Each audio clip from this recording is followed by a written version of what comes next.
I think that my early beliefs around money stemmed from my childhood, and I respectfully don't actually talk about that publicly because, it's not just my story. However, I will say that in college, I I love spending money, Cody. I don't know if you know this about me.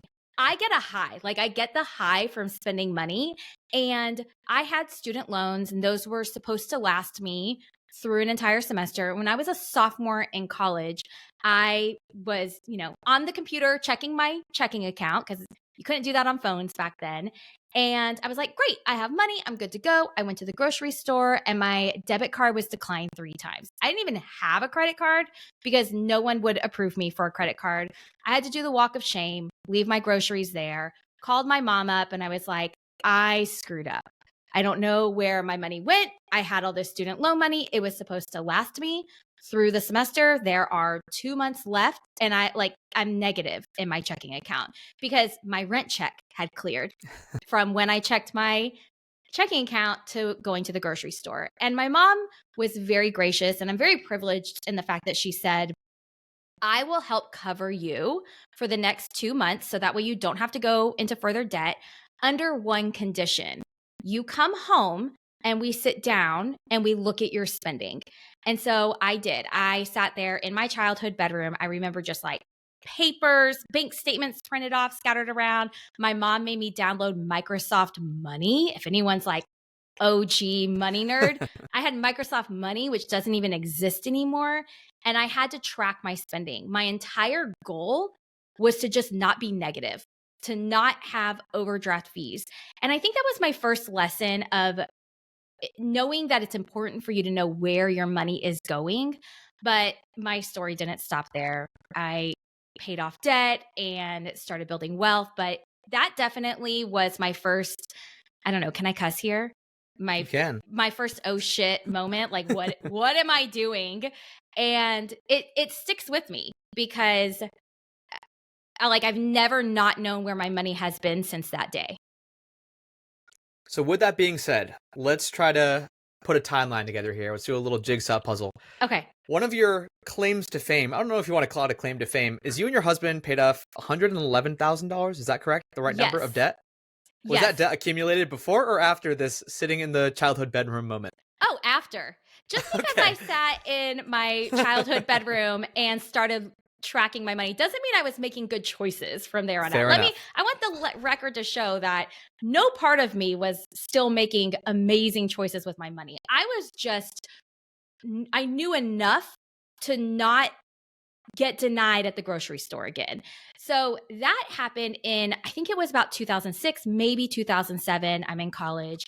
I graduated college in 2009. I was an elementary school teacher for 10 years, but I met my husband, who also is a teacher. At the time, he was a band director.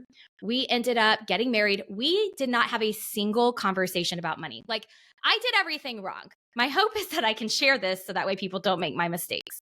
But we did not talk about money at all. Never while we were dating, while we were engaged. We ended up getting married in 2011, and we got pregnant on our honeymoon while using birth control. So total surprise, at the age of 24, I got married, got pregnant, by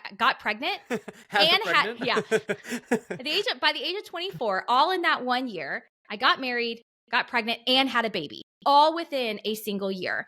And at that moment, when we realized that we had a baby coming, we were totally shocked.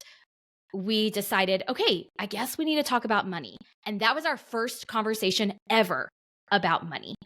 We looked at how much debt we had. We looked at how much money we had coming in, where it was going. And that's when we totaled up our debt for the first time. And it was $111,108.29. It was student loans and car loans. My husband did have a credit card that he ended up paying off, so we didn't lump that in there. And for us, it was $1,400 a month of minimum payments. That was really hard on two teachers barely getting by. So were you living paycheck to paycheck, or could we just paint a picture of what your personal finances looked like at that time? I don't know the other numbers. I said 11,000 because it was nice and clean. You knew down to the penny, so clearly this thing really kind of seared a hole in your brain. This is really important. We got to kind of figure our shit out now. how did your lifestyle change? Like, were you living paycheck to paycheck and then you had to move and downsize? Like, what did you do? Oh gosh. All I knew my entire life was paycheck to paycheck. Like, let me just tell you, like, paycheck to paycheck was my norm. I had $200 in savings.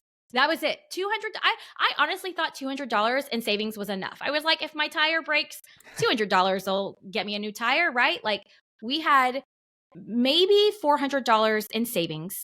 So we're sitting at this kitchen table. We realize we have $111,000 of debt. We list it out like on a piece of notebook paper. We list out the balance, the interest rate, and our monthly minimum payment. We realized that over $1,400 a month was going to debt payments, minimum. That was minimum payments only. We were living in this teeny tiny little apartment. We were not homeowners at this point. And we figured out that I could not stop teaching. Ultimately, the big goal for me was like, I want to be a stay-at-home mom and like nap all day. That was not going to happen. There physically, like, the math wasn't mathing. That was not going to happen. Then we realized that when our son came, we would not even be able to afford daycare payments. Too much of our money was going to our bills, our debts, living life. And so we had this goal. I said, okay, we have about a year because I had 9 months plus my maternity leave and summer. Said we have a year before we have to pay $1,000. It was actually $900 a month for daycare, which is super cheap now. I said we have to free up enough cash flow every month to have $900. So we actually looked at our debt payments and we paid off the lowest balance, highest minimum payments first. So our goal was like just getting that cash flow. In that year, we were able to pay off enough debt to have that daycare money. Our life, I mean, honestly, like, it was very boring. It was not flashy. We weren't going on vacation. We were living in a small apartment. We were trying our best to cook at home, but for two people who weren't really cooks, we were doing the best we could. Cody, I would literally go to garage sales on Saturday mornings to look for baby supplies. And my mindset was, if I can wash it, like if I can physically clean it or put it in the laundry, I'm going to buy it. So it was not glamorous. It was not necessarily fun, but it was necessary for growth. And so did you mostly pull the expense lever? It sounds like you did. I know you didn't even mention the name of this tactic, the debt snowball. We're not a big fan of Dave Ramsey here, so we don't want to give him Neither am I. Neither am But that's what it's called, right? That's Dave the debt who? snowball method. Yeah. No, Dave the no debt one. avalanche method is the one you did, right? Well, I got them confused. We actually kind of did like our own version. So Okay. The debt snowball, you pay off the lowest balance. Debt avalanche, you pay off the highest interest. Okay. For the first year, that was not even our goal. Our goal was looking at the minimum payments. So we would say, okay, we have a loan that has maybe $5,000, but the minimum payment is $200 a month. So we said, let's tackle that first because it frees up more cash flow so that when our child came and we had him in daycare, we had the cash flow to be able to afford all of our bills, the rest of our debt payments, and childcare. So it was a very like a strategic, kind of like different scenario. I love that. I've never heard of that strategy. Does it have a name? Did you coin it? I call it the DIY method. I talk about it in my book, Money Made Easy. But it's just basically like we had to do it ourselves. We had to figure out the math behind it. Makes a lot of sense. So did you pull any levers on the income front, or was it mostly just hacking away at the debt payments using the DIY method? Yeah. How did you figure the finances on that? So we did not increase our income at first. Over time, and let me say that this entire process took us 4.5 years. I think when we started, we were making combined like $85,000 combined as two teachers. 4.5 years, a lot changes. We ended up having another kid. So we ended up with 2 kids in daycare eventually. And obviously our income needed to increase. We started out by doing small things like my husband taught summer school. I taught summer school. I had a DSLR camera and I would do photos for my friends' babies and kind of like family pictures, things like that. However, there was a moment when my husband got fed up with where he was working and he said, I'm moving school districts. And he moved to a different school district And that single move paid us, we made $10,000 more a year. And I will never forget Cody. He made this move. I was 8 months pregnant with my youngest son. I was sitting in a meeting and the superintendent of the schools was sitting right next to me. It was a small school district. And in the middle of like a break of our meeting, he turned to me and he said, Allison, what can I do to get Matt to stay? It was like the summer before school started. He said, he's a wonderful employee. We don't want to lose him. What can I do to get him to stay? And I looked straight in his eyes and I said, you have to pay him more. I said, we can't afford, like we have a second kid on the way. We have a mortgage now. You have to pay him more. He's getting a $10,000 raise simply by doing the same job in a different location. And he said, that's the one thing I can't do. And I said, well, then he's not coming back because that raise covers this new child's daycare payments.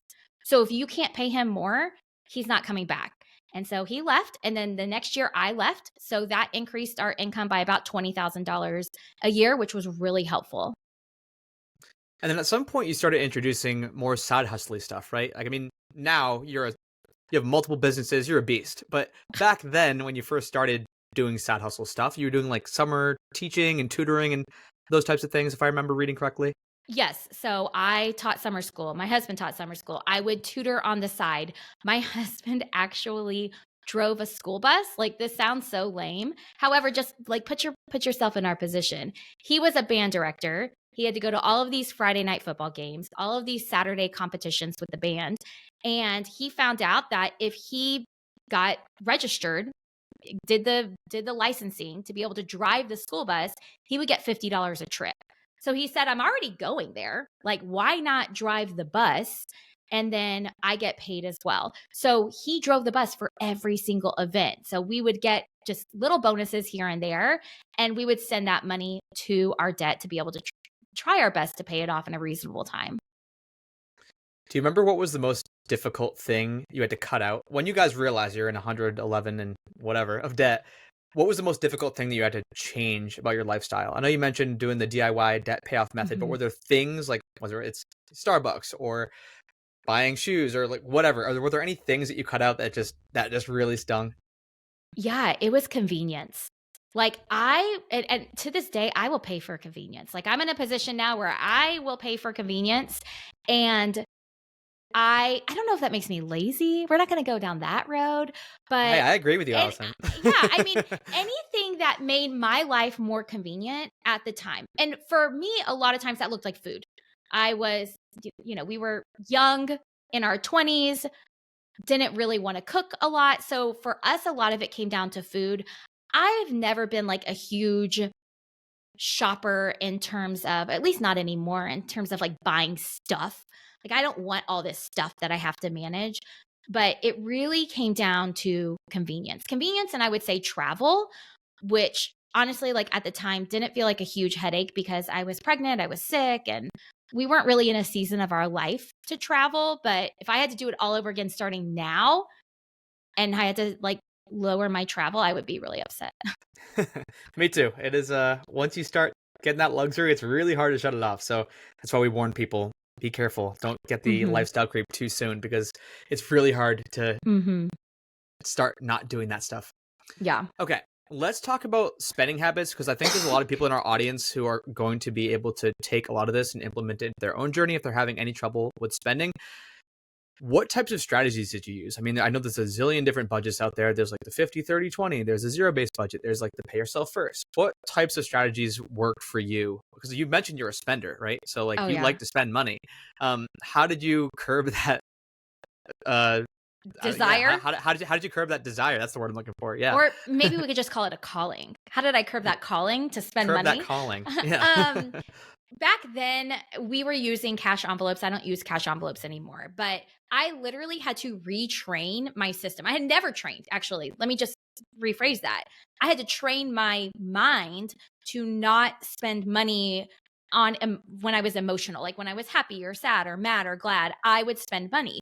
So taking that away and cutting back on the spending, I felt like I was being punished. I felt like this was like a bad consequence for my actions of getting pregnant, unplanned, all these things. And so I had to relearn or learn a healthy way of spending money. And so for me, that looked like having literally a spending allowance where I would get money every single month in cash. Like I was a cash envelope person, and I would put it in my little envelope, and my endorphins would run wild. And I felt like I can spend on this, like not feeling restricted. That's definitely what I teach a lot of. If you ever go to spending and you just cut everything, it's going to backfire. You're going to burn out. I've done it before. I won't do it again. Like I'm not going to walk down that road. So for our family back then, when we were paying off debt, our spending was very minimal, and the spending that was like quote unquote extra was either for food or for me, because I like spending money on things. My husband's not a spender. He gets the adrenaline rush from saving money. Me, not so much. These days, fast forward, right? Other than our mortgage, we're debt free, and our income has increased because I own my own business now. And our spending does look different, but I still follow a zero-based budget. I still track my spending every single day. I know some people think that's silly. Every day? Every day. Like, Cody, wow. Every day. And I know. I know I'm going to get that reaction from a lot of your listeners, because they're going to be like, that's overkill. That's too much. But Monday through Friday, I literally sit down here at my desk with my little cup of coffee, and I take 3 minutes to track the previous day's spending. I think now for me, it's not necessary, but it brings me joy. I like knowing the details of my spending, especially having kids, knowing how much money is being spent on them.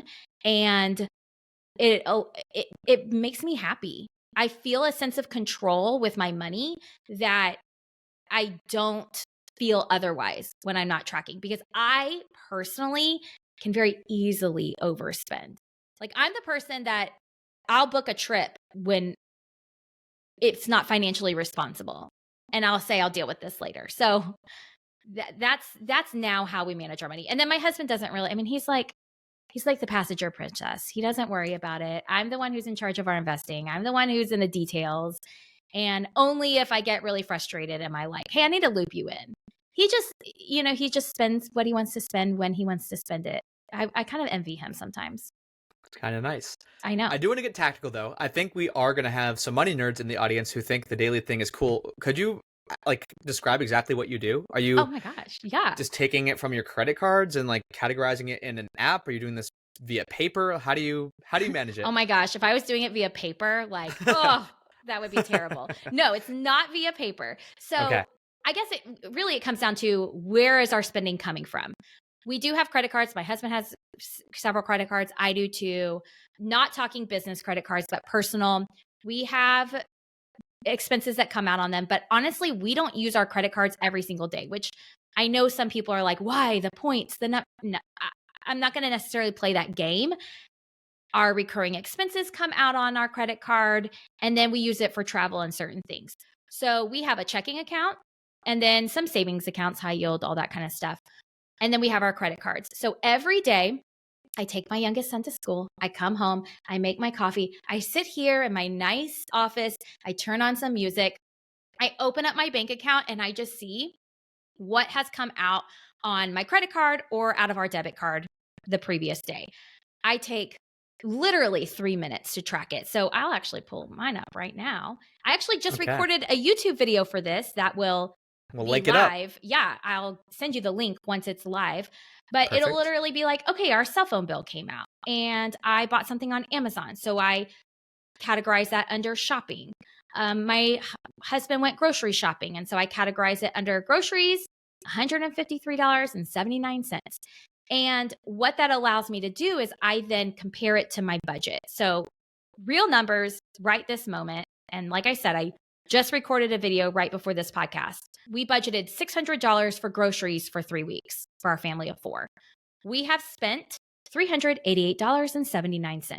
I know that because I'm logging my transactions, and I use my debit card for my groceries. So I could go in and say, okay, we only have one more grocery trip So I can say, I don't need to spend $600. I can make those changes if I want. I can also see that we have spent $141.35 on restaurants or eating out. We don't eat out a lot. We now these days cook at home. And I have a budgeted $200. If that number was getting close to $200, I could say, okay, we are done eating out until we are paid again next Tuesday. But I can see we have about $60. I'm like, okay, maybe, we'll just order some easy food one night this weekend. So doing that allows me to kind of like track my patterns, because I'm the kind of person where I'm not very gray. I'm very black and white. So I'll get on spending binges where if I don't cook dinner too many nights in a row, I'll just be like, this is too easy. And I'll just start spending on restaurants. So knowing my patterns and being able to see it like physically, the numbers, is so powerful for me. And is this a spreadsheet? Are you using something like a QuickBooks or a Monarch Money, or it's a spreadsheet? It's a spreadsheet that I made. It's called the Budget My Paycheck spreadsheet, and I love it. I use it. You can, it's just in Google Sheets, so you don't have to worry about like your data or anything being shared. Once you buy it, I mean, I made it, but once you buy it once. You don't have to keep up a subscription or anything. It's pretty. I mean, I think it looks nice. We will link it up. Yeah. And it's just, for me, I only use it to track my checking account. So for our debt payments, anything on my credit card, I should say, like for instance, I think tomorrow my internet bill comes out on my credit card. I'll just then add that into my thing and just put it as internet. Like I'll make the changes. So it's really more about like that variable spending, that kind of like day-to-day spending that can get out of hand. It just helps me keep a pulse on it. And I like it. It makes me happy. So those listening don't know that I attended one of your sessions at FinCon, which is a conference for financial content creators.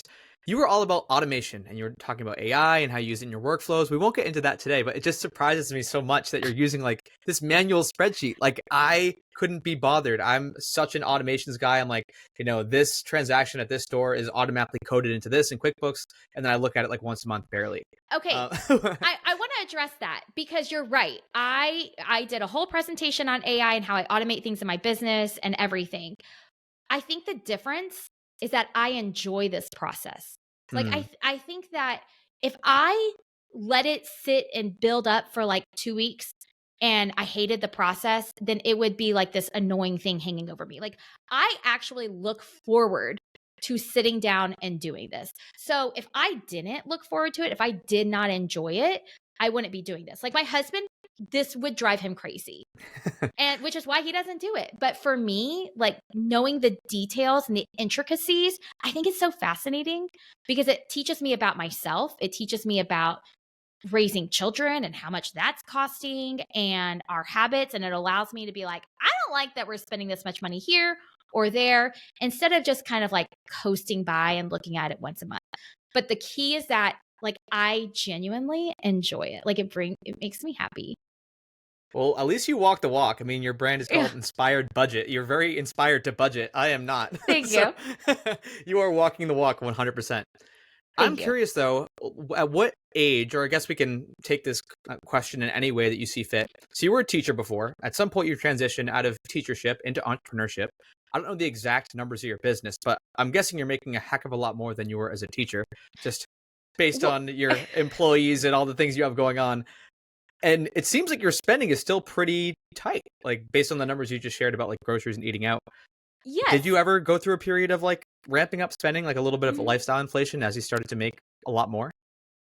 I mean, okay, so there's a difference between my business making more and me paying myself more. So I'll just be honest. I was making, I think at the height of my teaching career, I left teaching in 2019. I started Inspire Budget in 2017. And I said, I'm going to give myself 5 years. If I can replace my teaching income within 5 years, like that's my goal. Otherwise, I'm done with it. So in 2 years, I replaced my teaching income, which I think at the time was maybe $67,000. Like it's not like super hard to replace that. It's not like I was like a developer in the tech world making $200,000, right? So over time, I have slowly increased, but I pay myself a salary. I'm a W-2 employee. I pay myself $90,000 a year. Like, so it's not this like massive amount. And then some of the money, like I will say I do take bonuses. We go on trips. Like we went 2 weeks to Hawaii a couple of years ago. So I will use like bonuses and owner's draws for certain things like that, or different like one-time home upgrades. But I'm also very aware that I don't want my lifestyle to increase to a point where I feel like I have to keep running this machine to keep up with my lifestyle. So our expenses aren't very high. I mean, we have a 15-year mortgage. We refinanced. It's $2,700 a month. And, you know, we have like 12 years, maybe 11 years left on it. And other than that, I'm going to say something that might be controversial. Okay, let's hear it. I think having kids keeps our costs lower. And I know overall having kids is more expensive. Like, I know, right? You have the college to save for and the activities and all of that. But having kids helps me not spend a lot of money. My kids also aren't involved in like club level, super expensive things. We're a very musical family, so we have music stuff, but it is inconvenient to travel with kids, especially my oldest son is 13. He wants to be with his friends. That is a natural, very age appropriate response. He doesn't want to go off on these weekend trips with his parents. I get it. I didn't either. So it makes it harder for us to do those things. And going out to eat together as a family, like, I'm going to be honest, they don't want to go out to eat with us.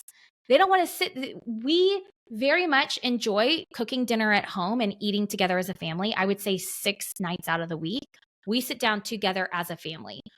There's not as many opportunities to necessarily like inflate our lifestyle. I don't care about having a nice car. I drive a 2019 Kia that's paid off. Having kids has, I think, helped us kind of just like stay in a comfort level and know that it's not all about having the nicest, best things. So I think they saved me money in a weird way. I like this. This is a controversial take, but I like it. I can totally see where you're coming from as well. Like, I can also see the other side though, where the kid's going to private school and it's like 10 grand a year, and then you're paying $2,500 a month in daycare. Like, some people do go way overboard. Yes. Well, and I will say, our kids are not in daycare anymore. So we were paying, almost $2,000 a month of daycare at one point, but they're not in daycare anymore. We believe in public schools, public education. My kids are not involved in club level sports. I know club level sports or like elite dance can be very expensive. They just themselves have decided they don't want to do that. So we don't have these crazy extracurricular costs. They each cook one meal a week at home. So we have conditioned them and taught them, like my son, my 13-year-old son can make steak for our entire family. So I think that we've created this life by design, not necessarily on purpose, but also some of it by design, to where I would rather keep our spending and our lifestyle low and not have the pressure of having to always feel like I have to make more money and pay myself more and pay myself more. I want the freedom in my business to say that if I want to make the same amount next year, like, I can, and that is more than enough. So that's kind of like the life we live. Now, let me tell you, when my kids leave, your girl's going to be living it up. Okay? And I'm already making plans for that. Okay, so I was just about to ask what the grand financial independence plan is. Like, have you thought about that? Okay. Oh, yeah. Does the business have an end date, or it sounds like you're more than willing to just like kind of let it coast, and you're not in like the grow. I need to hire more people. I need to, get more people in my memberships and courses and do all these things and learn ads and just do all the things. It sounds like you don't feel pressure there, which, one, you're kind of lucky. Like, sometimes I catch myself in that pressure loop. But yeah, what is the plan with the business and retirement and all that fun stuff? Okay. I will definitely say I found myself in pressure. I used to have a full-time employee. I don't have any full-time employees anymore. I have contractors that I work with, very much a one-woman show. And in terms of retirement, so where we are today, my husband actually just turned 42. He has 10 years left, including this year, of teaching until he can pull his full pension. So he has 10 years left, when he is 52 years old, he can retire from teaching and get his full pension. On the low end, very low end, I think it's going to be higher than this, but I like to think the low end, that's about $40,000 a year. Probably closer to like 45 or 50. But let's say low end, $40,000 a year coming in from that. My ultimate like financial independence plan comes down to choices. I want choices. So when he retires in 10 years, I want us to have the option or the choice of him just saying, I'm done. I'm done working. Now, my husband does not think that that will happen. He thinks that he will go into like the private world somewhere. And like, he was even like, I might even just work at Home Depot. That sounds amazing. He will likely get another job. So that way he is pulling his pension and another income. And whether or not that's what happens, that's based off of honestly like his own decision, because I think he wants that for his own self to have a purpose. But I want that to be optional. I do not want us to have that be something that we have to do. So what does that mean? Obviously, we are investing and accessing that money. That's where like my fear is like accessing that money. When he's 52, I'm going to be 48. And so much of the investments are under my name because of my solo 401k, and he has some IRAs, but so much of it's under my name. So I'm really trying to focus on investing in just a traditional brokerage account as well, because I don't know when I'm going to want to pull some of that money. So ideally in 10 years, we are at a point where we have the choices. He can work.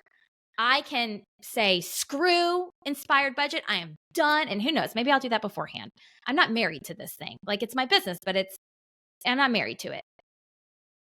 That I can go down to part-time. I could not work at all. I have dreams of us buying a camper van and like literally going out and traveling the country. He's 6'4", so he has issues with the idea of sleeping in a camper van, but I think that he can do it. So my goal is basically like in the next 10 years to have options and choices.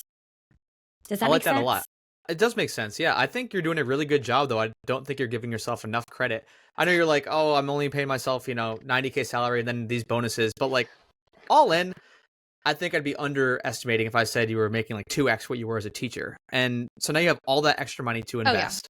And so you're just probably plowing money into like a brokerage, and it sounds like a solo 401k and Roth and all that stuff. So like, well, see, that's the issue. I probably should. I do keep some of it in the business, right? Like I do want a healthy business savings, because this entrepreneurship is very up and down. It's very roller coaster. And at the very beginning of it, it really impacted me. And I was like, I can't do this. So I've learned that I really do want a good amount of money just on tap, because if for some reason I don't make money, I want to be able to pay myself. So I do probably keep, I know I keep too much money in like business savings and like kind of behind the scenes. And then I'm like, things are changing. I shouldn't. So I have my own issues to work through with all of that. But I do think like I know I've done a better job than I probably let on. And I am proud of us. I'm proud of us for investing, for making it a priority, for setting it on autopilot. But I'm also proud of us for like living a lifestyle that is not overly extravagant to where it makes me as a business owner uncomfortable, but also one that like brings me joy and like makes me happy. I mean, I'm willing to pay a housekeeper to come every other week, and I feel very content. That's a good feeling. It is. And I think that so many people chase either a number, or they chase a feeling, or they chase an emotion, or they chase a goal to the point where they don't allow themselves to be content where they are. Either they chase something that's so huge that they feel like they're never good enough, or they're never doing good enough, or I think that they inflate things to where they feel like they're like always behind. And so, yeah, I mean, comparison is the thief of joy, for sure. I've been there. Yeah. So I'm very comfortable with our lifestyle. I'm very comfortable with our spending, how much we're making. I don't want to make less. Um, if I make more, I mean, honestly, I would probably travel more. I wouldn't like necessarily add to our monthly purchases. Actually, if I made more money, that would be wonderful because my son is 13 and at 16 years old, I have heard that car insurance is like $350 a month or $400 Ooh. a month for a teenage boy, for a 16-year-old boy. So that is where my money will go is car insurance. Okay. All right. We have a financial plan, car insurance. Wow. Yes. That is that's interesting. You mentioned though, something that piqued my curiosity is that once the kids are out of the house, you have this like bougie grand plan. What things are you going to start adding in that are maybe a little cheeky? Like whenever the kids are gone. Yeah. I mean, honestly, like I've thought of many different things. I've thought about buying a cabin in the woods, like in the mountains in Colorado. Like that is a big dream of mine. Here's the thing, I'm a dreamer, Cody, but I'm also okay if I don't reach all my dreams. So my husband is very like realist. And I used to dream a lot and be like, I want to do this and this and this. And he would then think, I'm not providing these things that she wants for her. This is bad. But I'm like, no, no, no. Like, you don't like, it's just a dream. It doesn't mean it has to happen. So I have these big dreams. I've now decided that owning property in the mountains would be just too much of a headache, just too much to deal with. So I have dreams of literally leaving Texas because I'm in Houston, Texas, and it's freaking hot here. I want to literally leave July, September, October, or sorry, July, August, September, 3 to 4 months out of the year. I envision either getting like a really cool camper van, which I want, and camping. I love being in nature, going to all of these amazing places, like maybe literally moving north to Canada or doing like 1 month long rentals in different places. So that's like my ideal situation. What keeps me going right now is literally like I'll look on Verbos. I'll look and I'll like save them for future. Not that they might even be there. But I would say that obviously being able to help out our kids financially in terms of college is so expensive. I don't expect us to be able to cover the entire cost, but I like to think between what we are saving, maybe scholarships, and them working a part-time job, like hopefully we can cover the cost of college. If they have to take out student loans, it'll be minimal. So I want to be able to do things like that. I want to be able to like take my adult kids on trips and be like, you don't have to pay for it. I've got it. Like, especially when they're in their 20s and they want to be around you again, but they're poor. I want to be able to do things like that. So that's kind of like what I dream about. And something we haven't really touched on was what was the light bulb moment or what was the genesis of Inspired Budget? Like why did you start to become an online personality Oh, and sharing what was this going is a on? fun one. So I started Inspired Budget because of a rude cousin. But I love her. Janet's great. So Okay. when we were paying off debt, it took us 4.5 years. And during that time, I used to think like, I'm going to write a budget just so I can pay off debt. And then once we pay off debt, like, don't ever ask me to manage money again. Don't ever ask me to write a budget. Don't ever ask me to save. But during the long process, I loved the freedom that budgeting gave me. Like, I really truly think of it as freedom and the control. And so we had paid off our debt. Every year I'm going to these family events and I'm talking about money and personal finance and budgeting and all these things. And every year I'm telling the same people. And one day, she's actually my cousin-in-law. She said, Allison, shut up. And I was like, what? What do you mean shut up? And she said, no offense, but you come here every year, multiple times a year, talking about the same thing. We've heard it. We don't want to hear it anymore. You should start an online business. And I said, what's an online business? And she had an online business. And she was like, you could do this and you could teach people. And I was like, who would listen to me? Like, Dave Ramsey's out there spewing his shit everywhere. And, we have Susie Orman. No one's going to want to hear from me. And she said, I think you're wrong. You should just consider it. 2 weeks later, I'm at my house with my mom was visiting. My husband and I, we stayed up until 2 a.m. brainstorming business names. Inspired Budget domain was available and I bought it. And I said, okay, And it's really allowed me to take my skill set of teaching and my passion for personal finance and put them together. And I think you mentioned before your goal was to replace your teaching income in 5 years. You did it in 2. Right. Yes. But when you first started, did you have any like business plan? Did you know how you're going to make money? Like, did you start thinking about that at all? You just started throwing stuff on the internet and see what stuck? Yeah, I was just like, let's see what works. Like, I have no idea what I'm doing. So I started with, I think, just creating a social media profile, which I think at the time, not a lot of content creators were doing that. And then I went to my first FinCon. I think I had like a budget spreadsheet I was selling, not a spreadsheet. No. A printable, like this ugly ass budget paper I was selling in Etsy that I made in like Microsoft PowerPoint or something. And I started a blog, and I just literally like slowly over time, I added in layers for this to resemble a legitimate business and make money. And give people a snapshot of what you have going on now. It's a lot. I mean, you have a book, you have every type of social media out there. You have you're speaking on stages. There's a lot going on with Inspired Budget from that first blog post from the rude cousin. Well, it doesn't feel like a lot day to day, but when you put it all out there, it is. So I wrote a book called Money Made Easy, and that was a labor of love. I wrote that before AI was a thing, thank God, because I don't think I would have done it otherwise. I'm like by myself, fully by me. I have a podcast, the Inspired Budget Podcast. I am diving back into YouTube videos. That's one of my goals for this year and next year. I do speaking, not a lot. I really enjoy speaking for companies on financial wellness, but I'm also at a time in my life where I don't really want to travel as much. So I do a lot of not a lot. I do some virtual speaking gigs. I spoke at FinCon, and then social media. I don't blog anymore. I don't like write articles anymore. But I'm out there. I have a membership. So I do have a membership where I guide women through really the beginning stages of writing a budget and paying off debt. And I work with brands as well for promoting content, creating user-generated content.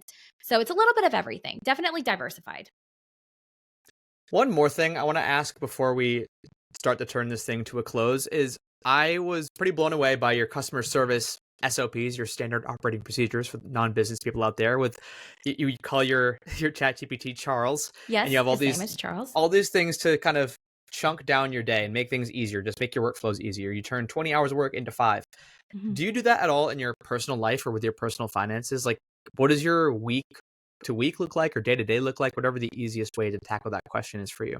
Like, what does my week to week look like in my personal life, or in terms of like routine? Like, how are you compartmentalizing things? Do you use time blocking? Like, are you using maybe AI in other areas of life? Like, how do you stick to the amount of hours that you're going to work and not go over and make sure that you're being the most efficient you can be with your time? Okay. Well, it doesn't have to be work related. It could be anything. Right. Okay. Well, I don't use AI. I should use AI more in my personal life. I don't. I think that I have ADHD. So I'm medicated, thankfully. And I have found that having time blocks, like I do block out my time, I have found that routine is my best friend. Like, I am someone that I thrive off of routine. So in terms of my workday and my life, I wake up at 7, probably should wake up earlier, take my youngest son to school.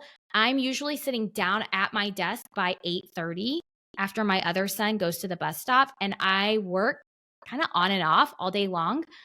Typically, right now I'm recovering from pneumonia, but typically at 2:00, I shut down everything and I go to my garage and I do my workout. And I pick up my son from school, make dinner, spend time with the family. But I think a lot of it comes down to I live a very simple life compared to other people, other families. Let me put it like that. I have a husband that truly does 50% of the work. Like, he cooks dinner the majority of the nights. I mean, he truly does. He takes our kids. He helps take our kids places. He's home by 4:15 every day from work. He does half of the household duties. I have kids that aren't involved in a ton of activities. So our evenings, we do have empty evenings, which is really helpful. He my husband works out with my son 3 nights a week in our garage. Like, that's cool. We live, yeah, and we live a simple life. We haven't jam-packed our days and our life and our schedule to the point where I feel like I'm a chicken, what is it, running around with my head cut off. Your head like, cut off. Yeah, I don't. I have rest. Like, every night I'm in bed by 9 o'clock, 9:30. And it's just not this like massively packed life. And part of that is because I do time block my days. I'm pretty good. I would say I'm really good compared to the past of not working in the evenings. I kind of shut off my computer and shut off my brain from work. I know when my best working hours are, and I make sure to work in those time blocks.